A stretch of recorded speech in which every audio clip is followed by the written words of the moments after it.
Polyphase network की बात करते हैं। पॉलीफेज जो है वो उसका मतलब ये है कि there are multiple phases network, और यूजुअली जो तादाद है फेजेस की, ये कमर्शियल जो है वो ज़्यादातर 3 फेज नेटवर्क्स हैं। यूजुअली जो हमें ग्रिड स्टेशन से जो सप्लाई आती है, पावर सप्लाई, वो जो है वो 3 फेज पावर सप्लाई आ रही थी। और फिर हम जो फर्ज करें, ये जब ये फेज जो है ये किसी लोकल ट्रांसफार्मर के ज़रिए जब किसी के घर में पहुंच जाता है, घरों के नज़दीक से जब ये गुजर रहा होता है, ये वाली वायर, ये तो ये सोर्स साइड है। So this can be seen as a generator.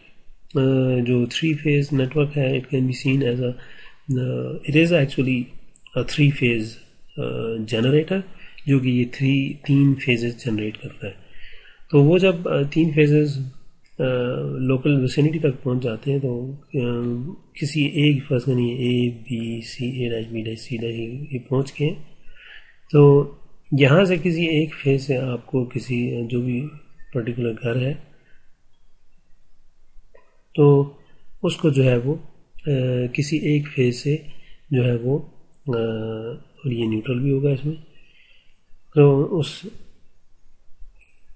Phase और न्यूट्रल से किसी एक घर को कनेक्शन मिल जाता है। इसी तरह अगले जो घर है वो हो सकता है इसी फेज के साथ कनेक्टेड हो, या हो सकता है बी डैश के साथ कनेक्टेड हो, या ए डैश के साथ। तो ये 3 फेज जो है वो एक्चुअली ग्रिड स्टेशन से जो हमें आ रहा था वो 3 फेज है।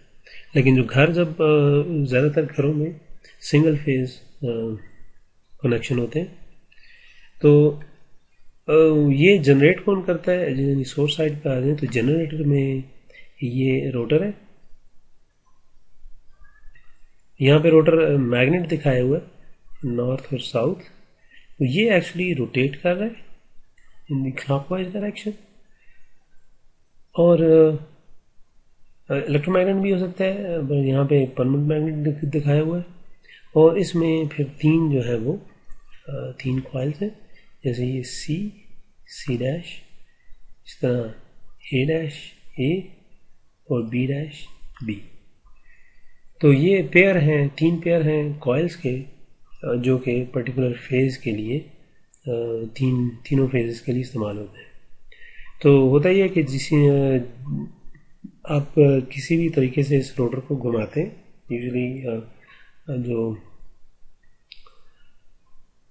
वापडा के जो पावर स्टेशन हैं, जो जैसे करबेला है, तो वो ये रोटर जो है इसको जो है वो पानी से घुमाते हैं। डैम के अंदर पानी स्टोर होता है, पानी के प्रेशर से इसको घुमाया जाता है। घरों में जो जनरेटर्स हैं वो उनमें सिर्फ एक कॉइल होती है, वो सिंगल फेज होता है, और उसमें ये बाकी फेजेस नहीं होते। ज़्यादातर जो सिंगल फेज घरों की कनेक्शन है, तो उनमें सिंगल फेज ही एक ही फेज होता है, और उसमें जो रोटर को घुमाया जाता है वो एक्चुअली पेट्रोल या गैस से। तो ये 3 कॉइल्स पड़ी हुई हैं, और इन तीनों कॉइल्स में फैराडे लॉ के मुताबिक जब ये फ्लक्स, ये मैग्नेट है, तो मैग्नेट का एक फ्लक्स होगा। सो ये जो फ्लक्स है, ये जब आप इसको मैग्नेट को रोटेट करेंगे तो फ्लक्स जो है वो चेंज हो रहा है।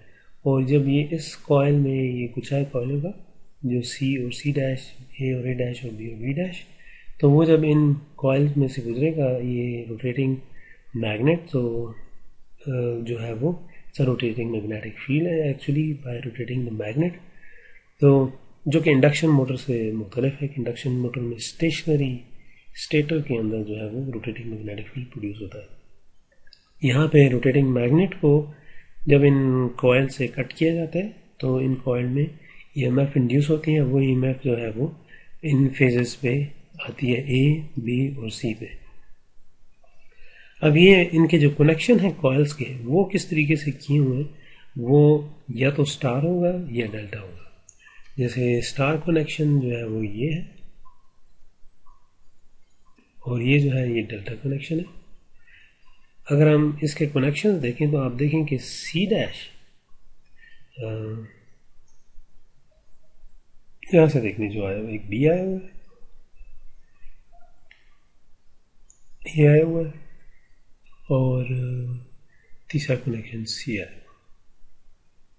ये तीनों यानी इन कॉइल्स के एक एक टर्मिनल जो है वो न्यूट्रल के साथ तीनों कनेक्टेड है। तो उसको देखें हम, तो ये कॉइल है, यानी ये अब जो कॉइल है, ये जो जनरेटर है, इसको अब हम एक सोर्स वोल्टेज की तरह लिख सकते हैं। एक सी एन, ये देखें इस कॉइल का जो वोल्टेज जनरेट हो रही है उसका एक टर्मिनल न्यूट्रल के साथ है, इसका भी एक टर्मिनल न्यूट्रल के साथ है, इसका भी एक टर्मिनल न्यूट्रल के साथ है। न्यूट्रल वायर फिजिकली भी एग्जिस्ट कर सकती है। तो ये कन्फिग्रेशन जो है, एक्चुअली जो जनरेटर की ये कन्फिग्रेशन है, ये स्टार कनेक्शन है, या जिसको वाई कनेक्शन कहेंगे।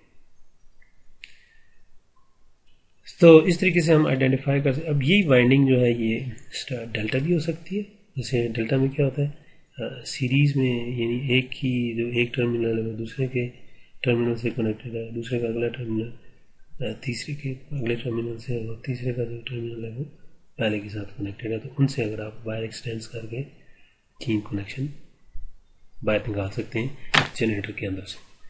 तो ये बजाय इसके कि हम ये जनरेटर इस्तेमाल करें सर्किट सॉल्यूशन, सर्किट सॉल्विंग के लिए, हम ये पहले हम देख लेते हैं कि ये सर्किट जो है वो, ये जो रोटेटिंग मैग्नेट है जो इंड्यूस ईएमएफ जनरेट करेगा इन तीन एबीसी में, तो कैसे नजर आएंगी। वोल्टेजेस ये जनरेटर जनरेट कर रहा है, उनका अगर हम टाइम वेव फॉर्म देखें तो ये चूँकि फेजर रिप्रेजेंटेशन है, हम ये phasor notation actually VAN, so मैं इसको यूँ लिखूँगा VANT।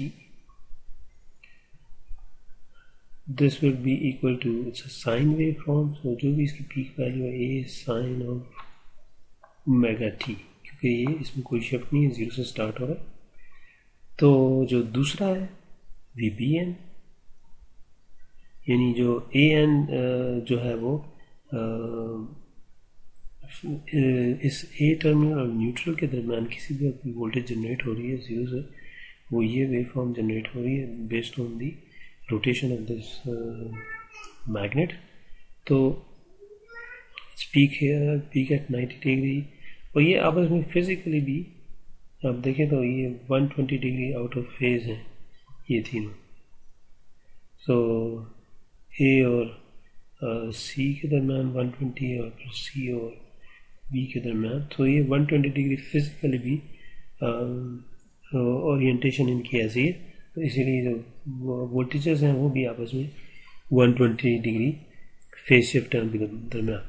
तो VBN में लिखूंगा इसको A sine of omega t. अब ये कितनी देर बाद आ रही है, 120 डिग्री बाद आ रही है, सो मैं यहाँ पे लिखूंगा -120 डिग्री। सिमिलरली जो VCN है, it should come actually Cn of t is equal to A sin of omega t 240 degree बाद, -240 डिग्री बाद इसकी पीक और इसकी पीक से आपस में हम ये कह सकते हैं कि साइन ऑफ ओमेगा टी जो है उसके 120 डिग्री बाद, so this is a delayed, so this is leading, so VAN is leading VBN and VBN is leading VCN, तो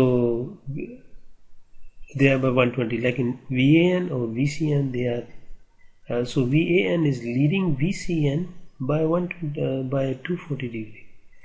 तो इस तरीके से आप वोल्टेजेस वेवफॉर्म भी बना सकते हैं, but it's not handy to write और प्लॉट दिस वेवफॉर्म। सो इसलिए बजाय इसके कि हम ये नोटेशन या ये वेवफॉर्म्स इस्तेमाल करें इस जनरेटर की आउटपुट रिप्रेजेंट करने के लिए, हम ये करेंगे कि हम ये नोटेशन जो है वो, जो ये वाली फिगर है वो ये इस्तेमाल करेंगे कि इस तरीके से तीन phase voltages. So phasor, this is the phasor notation of the generated voltages. तो वोल्टेजेस को हम फेजर डोमेन में यूँ रिप्रेजेंट करेंगे, और ये जो है स्टार कनेक्टेड है और ये डेल्टा कनेक्टेड है। सो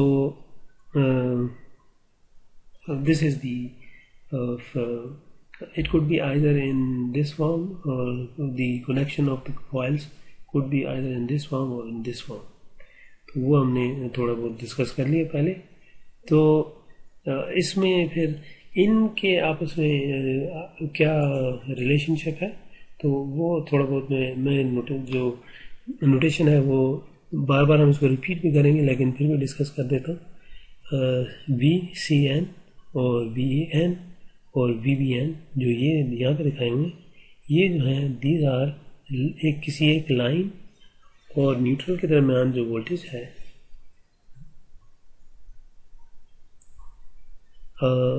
इनको हम कहते हैं phase voltages. So phase voltages are between any line या एनी फेज. सो ये जो ये जनरेटर का ये हिस्सा, ये इनमें से कुछ भी हमें नज़र नहीं आ रहा होगा, 3 तारें बाहर निकली होंगी. तो वो जो तार है, वो एक वायर है, that is a single phase. B दूसरा फेज है, C तीसरा फेज है. किसी भी एक फेज और न्यूट्रल के दरमियान जो वोल्टेज है, या इसको लाइन भी हम कह सकते हैं, एक तार बाहर निकली है तो लाइन भी कहा जा सकता है. तो एक लाइन और फेज की लाइन और न्यूट्रल या फेज और न्यूट्रल के दरमियान जो वोल्टेज है, उसको हम ये जो VAN, VBN और VCN है, इनको हम फेज वोल्टेजेस कहेंगे. दो लाइंस या दो फेजेस के दरमियान जो वोल्टेज है उसको हम लाइन वोल्टेज कहेंगे. जैसे ये line, so this is phasor notation में हम लिखेंगे VAB,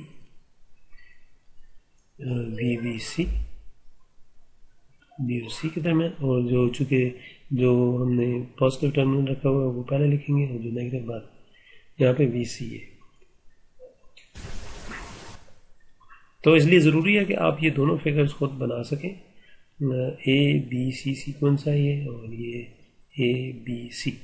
इन दोनों का आपस में रिलेशनशिप भी हम थोड़ा बहुत इसको देख लेते हैं कि बाज़ दफ़ा यूजुअली, बल्कि हम ज़्यादा हम ये कोशिश करेंगे कि हमारा सोर्स साइड जो है वो और लोड साइड भी दोनों वाई कनेक्टेड हो. तो ये जो वाई कनेक्शन है ये अंदर दिखाया हुआ है, ये वाला ये वाई कनेक्शन है. तो लेकिन मे बी पॉसिबल कि आपको डेल्टा कनेक्शन दिया हो जो कि वायर वाला है. तो अगर ग्रीन दिया हो तो ग्रीन से आप ये येलो कनेक्शन आपने बनाना है और ग्रीन को मिटा देना है. तो ये एक्चुअली हो जाएगी conversion from green to yellow, which is delta to Y connection. तो वो उनका आपस में क्या रिलेशनशिप है वोल्टेजेस का, ये भी हमें मालूम होना चाहिए. वो हम इस वेक्टर सम से निकालेंगे कि किसी भी दो वोल्टेजेस को यहाँ पे KVL एक्चुअली हम अप्लाई करेंगे कि A और B के दरमियान वोल्टेज जो है VAB, वो ये वोल्टेज है VAB.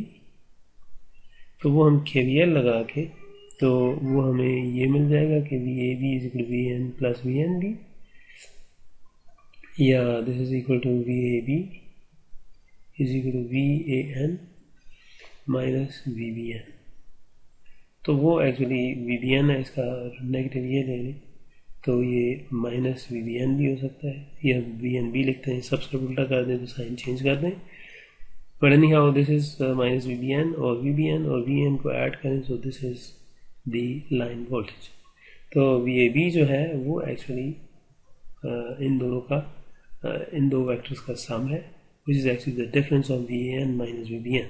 तो वो जो रिलेशनशिप है उसका जो मैग्नीट्यूड है वो ये √3 टाइम्स ये जो लेंथ है, ये इस लेंथ से VAN का जो मैग्नीट्यूड है, suppose the magnitude of VAN √3 times जो है वो इंक्रीज कर जाएगा. तो ये रिलेशनशिप है, और साथ एंगल 30 डिग्री है. तो ये रिलेशनशिप है इस लाइन वोल्टेज, इस फेज वोल्टेज का और लाइन वोल्टेज का, कि वो आपस में 30 डिग्री आउट ऑफ फेज में है, और उसका मैग्नीट्यूड जो है वो जो लाइन वोल्टेज है उसका मैग्नीट्यूड ज़्यादा है. तो ये जो कन्वर्जन है वो हम, ये y है तो y में हम यूं करके, और तो हम ये बता सकते हैं कि ये 3 जो वोल्टेजेस हैं यानी यहाँ पे VAB क्या होगी, VBC क्या होगी, या VCA क्या होगा, वो एक्चुअली ये मैंने यहाँ पे इस तरीके से दिखाई है। तो अगर आप कन्वर्जन करना चाहें तो आपको पता है कि ये जो लेंथ है ग्रीन की जो मैग्नीट्यूड है, it is √3 times of this V है, whatever the value that V is। तो इस तरीके से आप ये कर सकते हैं। और साथ जो है वो VAB का एंगल जो है वो 30 डिग्री, जो VAN के एंगल में, एंगल ऑफ AN में 30 डिग्री ऐड कर दें, so that would be the angle of this VAB plus 30 degree. Okay, तो ये हमें सोर्सेज में भी हमें ट्रांसफॉर्मेशन करने की ज़रूरत पड़ सकती है। यूजुअली जैसे मैंने कहा कि हमें वाई कनेक्टेड सोर्स जो है that is a good scenario for us. वो क्यों है वो हम बाद में डिस्कस करेंगे। इसी तरीके से हमारे पास जो लोड है वो भी वाई कनेक्टेड हो सकता है, जैसे ये दोनों वाई कनेक्टेड है, और वो डेल्टा कनेक्टेड लोड भी हो सकता है, जैसे ये और ये। तो अब ये और दूसरी जो चीज़ है इसमें वो आप ये देख लें कि जो शेप है, वाई की शेप जो है वो टी की तरह भी हो सकती है, और इसी को अगर आप देख लें तो ये ई की तरह भी है। It's like inverted E, flipped E. तो यानी इसको आप सीधा करके यहाँ पे रख दें, ZY यहाँ पे कर दें, इसको घुमा के कर लें, इसको घुमा के तो कर दें। तो this is more convenient figure of Y connection के। दूसरे ढूंढेंगे कैसे कि ये वाई इनके एक एक टर्मिनल आपस में कनेक्टेड है, so that will make it a Y connection, और वो फिर आखिर में न्यूट्रल से भी कनेक्टेड होगा। तो लाजमी नहीं कि फिगर यूं दियो, this is also may be usually figure हो सकता है इस तरह दियो। इसी तरीके से जो डेल्टा कनेक्शन है वो लाजमी नहीं इसी तरह हो, डेल्टा कैन भी इसको सीधा कर दें, इसको सीधा कर दें, यूँ एक बना दें, तो ये सिनेरियो भी बन सकता है कि दो ब्रांचेस बना रहे हैं आप, एक ब्रांच ये और एक ब्रांच ये है। तो इस तरीके से आप जो डेल्टा कनेक्टेड लोड है वो आपस में एक दूसरे के साथ डेल्टा कनेक्टेड है, वो इस तरीके से भी हो सकता है। और यूजुअली डेल्टा की जो सिंबल है ग्रीक डेल्टा सिंबल, वो इस तरीके से भी हो सकता है डायरेक्टली जैसे आप देखें। तो ऑब्वियस सो ये दोनों जो है वो उसमें बस आप देख लें कि टर्मिनल्स को छोड़ के आप देखें तो they are in a loop. जैसे ये एक लूप में है तो ये भी एक लूप के अंदर है। So it's up to you कि आप कौन सी कन्वीनियंट फिगर आपको फिगर कन्वीनियंट लगती है, या वो बना लें अगर आपने बनानी हो। और लेकिन अगर आपने बनी हुई हो तो फिर आपने देखना है कि वाई में है या डेल्टा में, तो ये आपको खुद जो है वो आइडेंटिफाई करना पड़ेगा। तो ये बेसिक इंट्रोडक्शन थी इस 3 फेज कनेक्शन की। और 3 फेज कनेक्शन जैसे मैंने कहा जनरेटर 3 वोल्टेजेस या 3 फेजेस जनरेट करता है, और उन फेजेस का जो है वो ये साइनसॉइडल फेजेस है। और इसको हम सॉल्व करने के लिए हम एक्चुअली इसके कनेक्टेड जो सोर्सेज हैं वो या लोड हैं वो स्टार और डेल्टा कनेक्टेड हो सकते हैं, और इनको सॉल्व कैसे करना है वो हम आगे एग्जांपल्स में हम देखेंगे।